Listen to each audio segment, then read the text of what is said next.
Hello viewers, ఇవాళ చూపించబోయేది కరకరలాడే కమ్మనైన జంతికలు.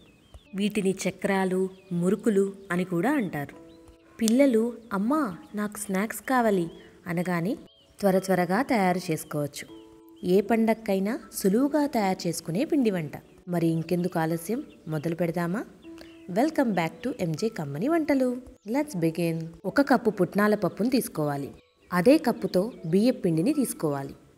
అంటే 1 కప్పు పుట్నాల పప్పుకి 3 కప్పులు బియ్యం పిండి వేసుకోవాలి. ముందుగా పుట్నాల పప్పుని మిక్సీ పట్టుకొని జల్లించుకోవాలి.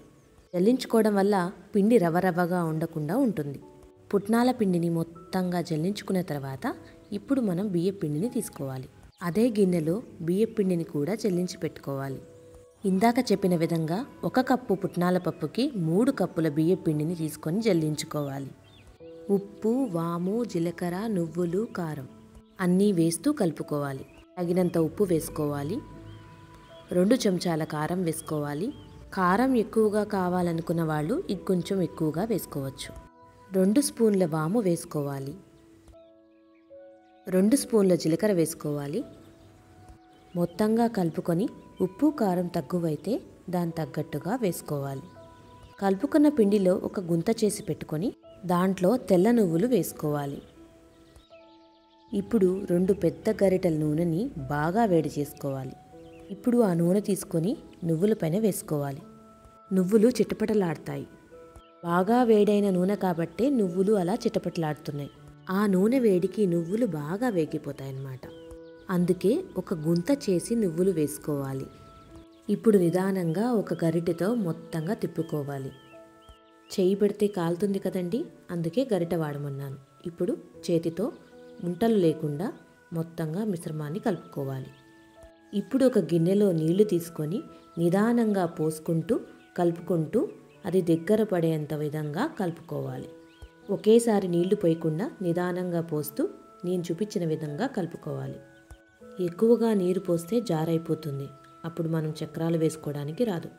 కాబట్టి నిదానంగా నీళ్లు పోస్తూ కలుపుకుంటూ అలా ఉంట మాదిరి వచ్చేంత వరకు కలుపుకోవాలి. ఇలా కలుపుకున్న తర్వాత చక్రాల గిద్దలు తీసుకోవాలి. మీరు ఏ సైజు కావాలనుకుంటున్నారో ఆ సైజు తీసుకోవాలి. నేను ఇలాంటి హోల్స్ ఉన్నవి తీసుకున్నాను.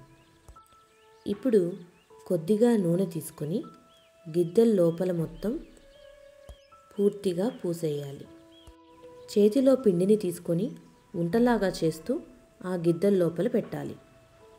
గిద్దెల లోపల పిండిని మొత్తం పెట్టుకున్న తర్వాత గిన్నెలో ఉన్న పిండిని ఒక మూతతో మూసివేయాలి. లేకపోతే గాలి బారి పిండి ఎండిపోయినట్టు అవుతుంది.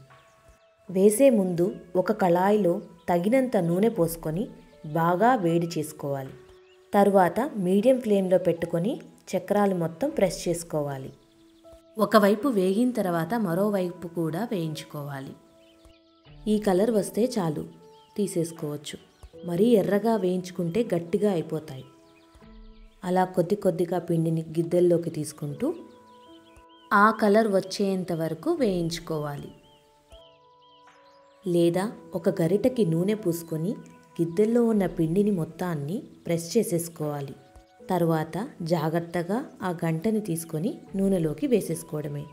ఇలా కూడా మనం మురుకుల్ని వేయించుకోవచ్చు. ఇలా గంట మీదే కాకుండా ప్లేట్స్ పైన కూడా వేసి ఉంచుకున్నామనుకోండి, త్వరగా వేసేసుకోవచ్చు. అంతే, కరకరలాడే చక్రాలు రెడీ. మరి ఇంకెందుకు ఆలస్యం, మీరు కూడా ట్రై చేసి చూడండి. చాలా సులభంగా అయిపోతుంది. పిల్లలు కూడా తప్పనిసరిగా నచ్చుతారు. Please do subscribe to my channel. Okay మరి, ఇక సెలవు.